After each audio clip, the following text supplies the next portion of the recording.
have this argument that the office is relevant to most life situations, so there you go. If we haven't met, my name's Hannah, and I've been on staff here at Narrate for 4 years. It'll be 4 years in September. I get to lead our hospitality team on Sunday mornings, and then during the rest of the week, I get to plan our monthly scattering events. And then, like once or twice a year, usually when Adam's at a baseball tournament, I get to give the message. So I'm really excited for the conversation that we're going to be diving into this morning. I had several months to prepare for this, and I really struggled with what to talk about this morning.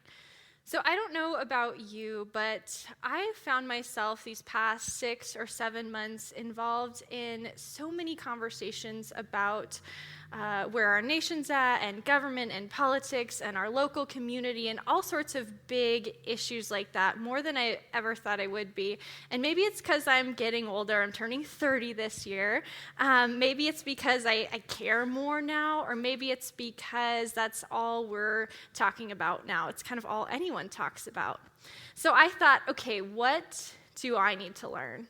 What do I need to be reminded of, and what can I work on? Which happened to be a lot, but we've narrowed it down to a goal this morning. So our goal for this morning is this. We're going to consider power, privilege, and difference. How do our differences, how do our backgrounds, how do our identities influence our interactions with others and our experiences with the world? So that's our goal for this morning. Now, in my undergrad years, I studied psychology and sociology, and now I'm currently taking classes at Portland Seminary. And so if it kind of feels like a Sociology 101 class this morning, you've been warned. What do you think of when I say the word power? I think of, because of a few recent events. Oh, not yet, Anna, sorry. I'm going to tell a story. Thank you. That is confusing, though. So I'm going to share a story. I think of power. For some reason, I think about cars. So don't mistake me for a car person. You can talk to Jonah if you'd like to talk about cars. But I think about cars. And it's because of this story. And this story led me on a long train of thought and processing to today. So cars. So 6 years ago, I bought a Ford Escape, and it had a little 4-cylinder engine, and it was like my first big adult purchase. And I love that car because I bought it, I took care of it, and it got me everywhere I needed to go for the most part. Well, back in February, I got permission to share the story. Scott took my car on a road trip to Idaho that weekend to help some friends move in to a new house. And on his way back, I got a call, and he said, I'm in Butte. I'm having some massive car issues, so keep your phone on in case you need to come pick me up in case this car doesn't make it back. And I thought, sure, the one weekend he takes my car, he breaks it. Well, better him than me, because I'd probably be crying on the side of the highway. So I thought, okay, I'll have my phone on. So a few hours later, like hours from Butte to home, a few hours later, he showed up, and sure enough, the car was in pretty rough shape, and the next day we drove it to the shop, and the mechanic said, yeah, it's your engine, and it's going to be like thousands of dollars to get this fixed. So we thought, we're not prepared to spend all this money on a car that's very closely pushing 200,000 miles, so we drove it back, and we had these long conversations about what do we do? Do we get a new car? Do we put the money into this car? So long story short, we got a used Highlander, which is now my car. And it's a bit bigger, it's got a bigger engine, and all of a sudden, I have no problem going up hills. I can go 85 the whole way. I pass semis with so much confidence now. It's amazing. I love the power in this car. I don't know what I would do if I got a more powerful car, so we're just gonna keep it at the Highlander, and we're good there. So meanwhile, Scott's like trying to figure out, do we fix this car? He's YouTubing and Googling everything, and so he actually gets it fixed for less than what we thought. And so we're thinking, okay, great. We're gonna drive this car all over, like on our little weekend road trips this summer, and we're gonna put all the miles on this car. So Memorial Day weekend, We're driving up to Big Sandy to visit family, and I'm driving. And this is the first time I'm driving this car since I got my newer car. So we're driving, we're headed north on I-15 out of town, and if you've driven that way towards Great Falls, you know there's this long, slow uphill climb. And our car's broken down on that hill before, but I don't care. I've forgotten that I've been driving a more powerful car, and so I'm trying to go 90 up this hill, and the RPMs are going crazy, and so I start swearing, and Scott's like, "What is wrong? What is happening?" And I just yell, "I don't have the power I need to get up this hill." So I had to slow all the way down to 55, and now semis are passing me, and I was annoyed. I was so mad. For whatever reason, I was really mad. I was so mad I did not have the power I wanted to go my speed up this hill. So believe it or not, I've got a few hours more to drive, and I start thinking about power. And what is it about power? And it gets me thinking about privilege, because I'm a sociology major, so I start thinking about privilege, and I start thinking about difference and how we use power. And here we are today. We're going to talk about power, privilege, and difference. So I want to be really precise in my language this morning, just so we're all on the same page. And I want to define a couple terms. So power. Power is defined as the ability to do or act, to bring about control or influence an outcome. That's power. And then very closely related to power is this idea of privilege. So privilege exists when one group has something of value that is denied to others simply because of the social category they belong to, rather than anything they have done or failed to do. So a social category is anything from race to gender to ethnicity and sexual orientation, age, hair color, marital status, those sorts of things. That's a social category. So next, we've defined power, we've defined privilege, and so where I really want to hang out on this morning is this idea of intersectionality. So this is kind of a big word in the sociological field, and if you've not read sociological research papers like I do, you're doing fine, but you've probably not heard about this word intersectionality. So intersectionality is a framework for understanding how various social categories intersect or overlap to create systems of privilege or disadvantage for a given individual. So it's this idea that we all live our lives as occupants of various social statuses that locate us in relation to society. So, for example, I don't experience the world solely through the lens of being a woman.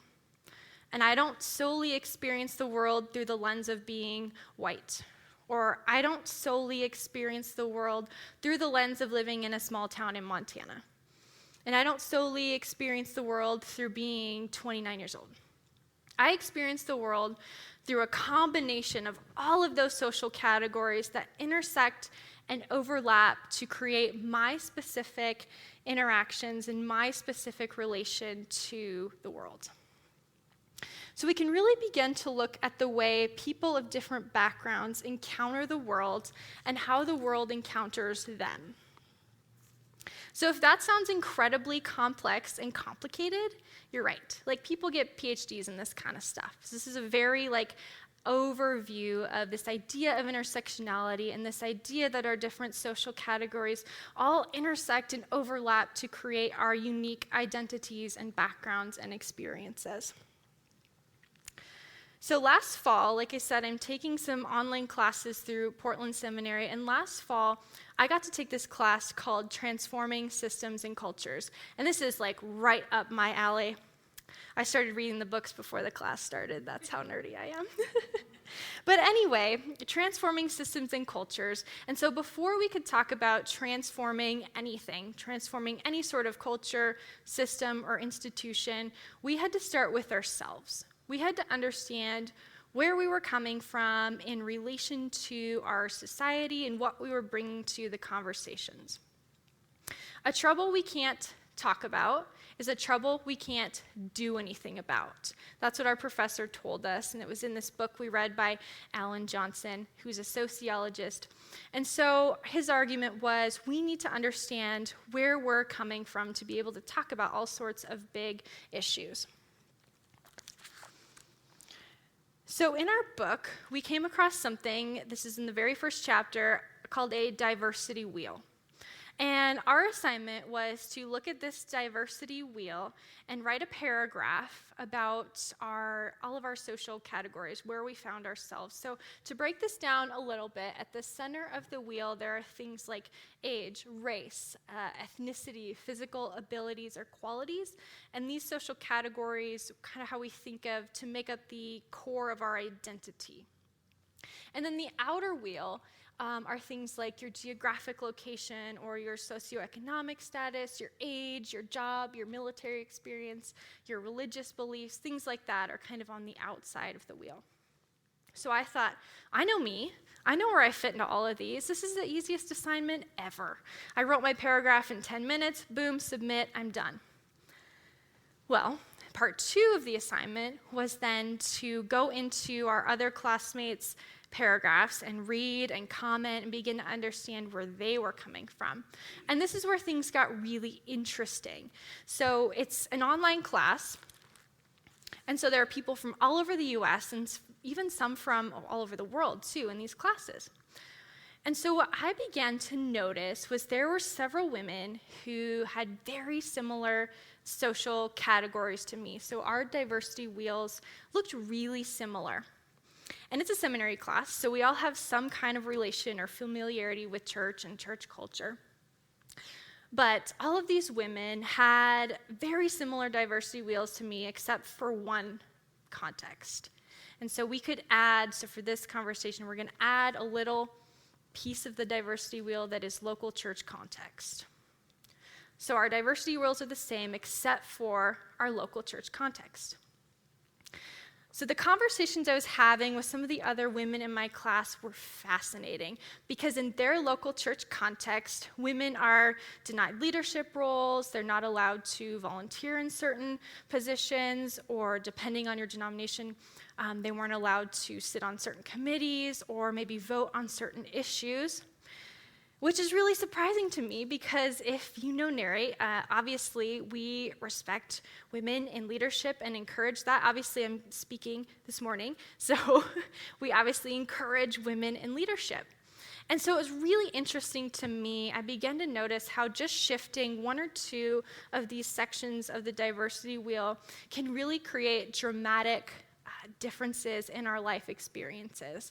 Just like these conversations I was having with my classmates, just shifting that local church context created an entirely different experience for being a woman in ministry.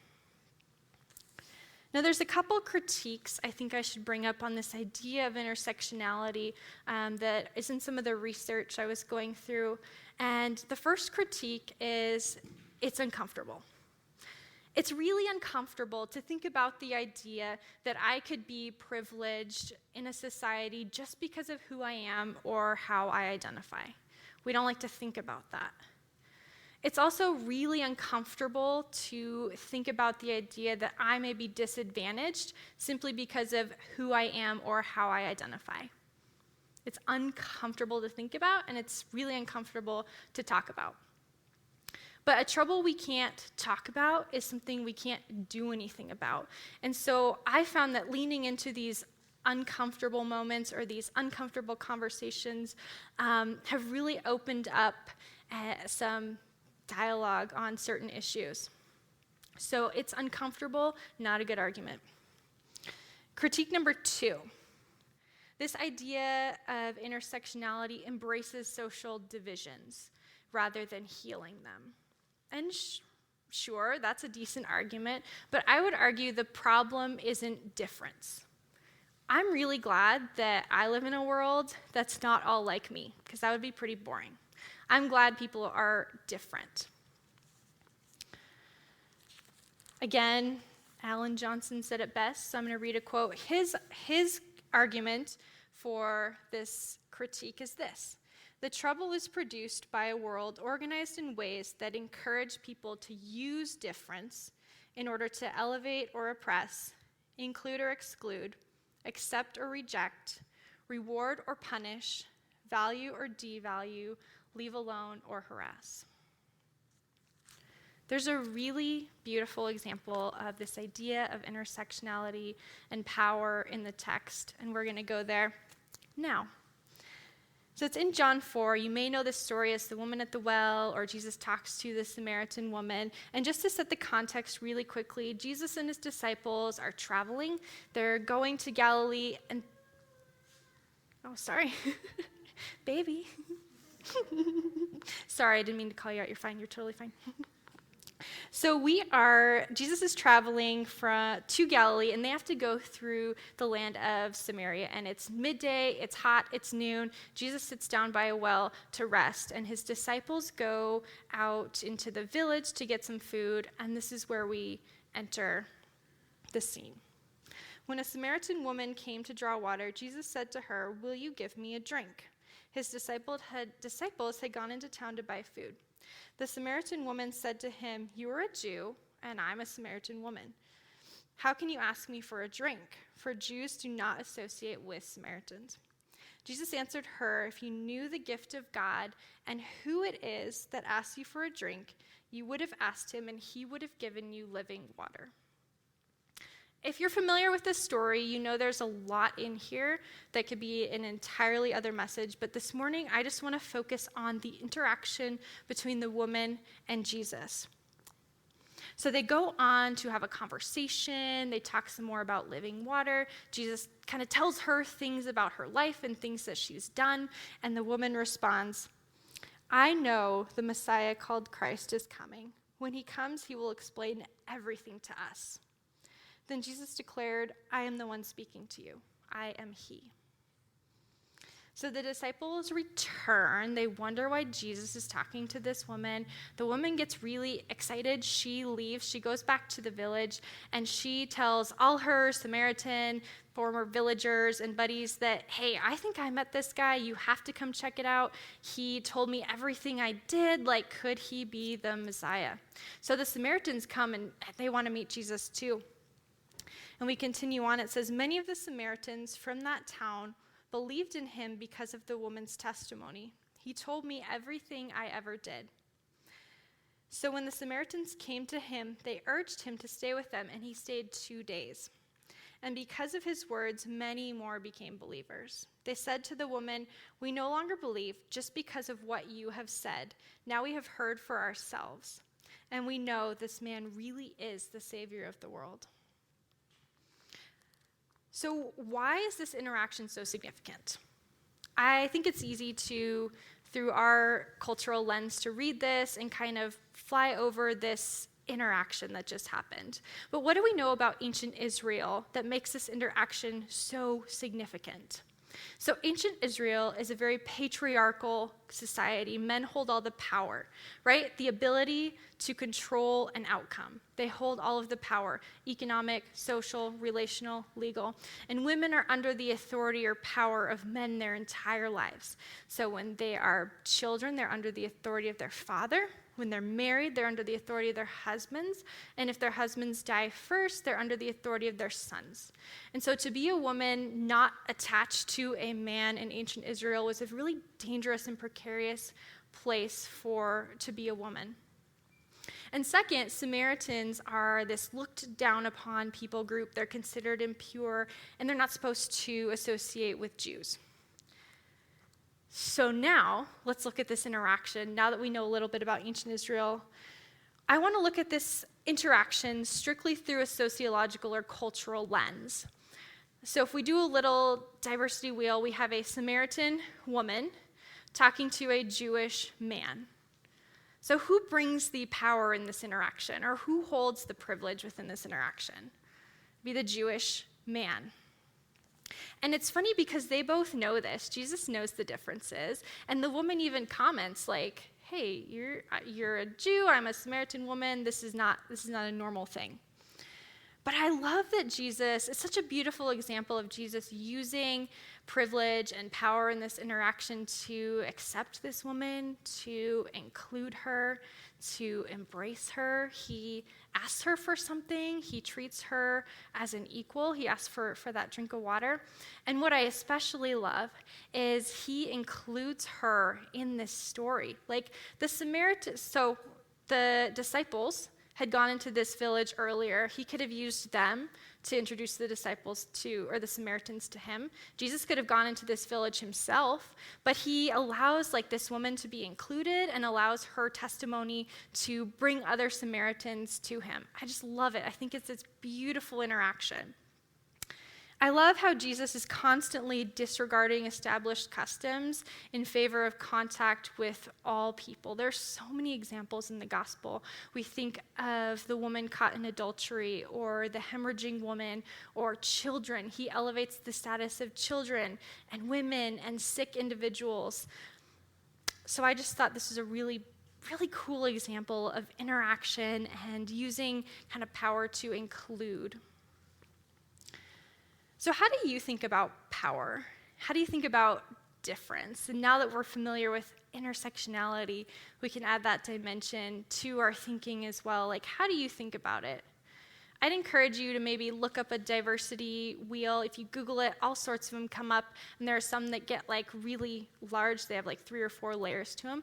Just look it up and start to identify maybe where you are in relation to these different social categories. For me, as I kind of got into the assignment in class, it was really challenging. As I started to look at it, I realized I had so many interactions where I didn't understand maybe the privilege that I was coming into the interaction with, or I didn't understand what the other person was bringing. And it gets really kind of embarrassing when you start to think about it. So one of those examples, I was in Kenya 6 years ago now, and I was teaching at a vocational school, and so I would have been 23, and the students were 19 and 20, so it was really more of a peer-to-peer relationship than a teacher-student relationship. But one afternoon, I was trying to explain to them the value of money. So we were having a conversation about, yes, my US dollar here is worth more than your Kenyan shilling. So when I buy that soda for 15 cents in Kenya, that's cheap to me, but in 2 weeks I have to go home, and that same soda is going to be $2. And so a lot of them had never thought about this before, and it was, we were kind of having this conversation, and so I gave another example, and I said, for example, when I go home, I have to have money to put gas in my car, to register it, to pay for insurance, that sort of thing. And they all just kind of stared at me, and they kind of looked at each other. And one student finally said, "You have a car?" And that sentence just really punched me in the gut, because I realized I completely failed. I had totally failed to understand the context where I was coming from in eastern Montana, where I was born and raised. Everyone has a car. Everyone has multiple cars. Where they were coming from, where my students were coming from, was very poor slum communities or very rural areas where having a car is a luxury that a lot of them can't even imagine. And now they live in Nairobi. It's a giant city. There are buses and public transportation everywhere. So that comment totally shut down the conversation. And it was really embarrassing. It sucked. It felt really uncomfortable. But I learned a lot from that interaction, and this morning I don't want to criticize or shame anyone. Please don't hear that. I just want to go back to our goal. How do our differences, how do these experiences we've had, how do our backgrounds and identities influence and control, or influence and our interactions with others? How they influence our experiences of the world. As I was preparing this past week, the idea of grace just kept coming up over and over as I was preparing. And I think we're in a crazy time in history, And I think there's a lot of opportunity we have for just a little more understanding and maybe a little more grace for those around us and those that we find ourselves interacting with. So I'm going to pray, and the band's going to lead us in one more song as we close out the morning. Thanks, God, that you've made us all different. Thank you that somehow, even though we're all different, we're all made in your image. I pray that as we go about the week, we can begin to understand just maybe what we bring to interactions and what others bring with them. Thanks that we can meet and have these conversations, and even though it might get uncomfortable or challenging, that you are with us and you show us ways that we can really grow in understanding and love for others. Thanks, God. We love you. Amen. If you would like to learn more about Narrate Church, find us at narratechurch.org or look us up on Facebook and Instagram.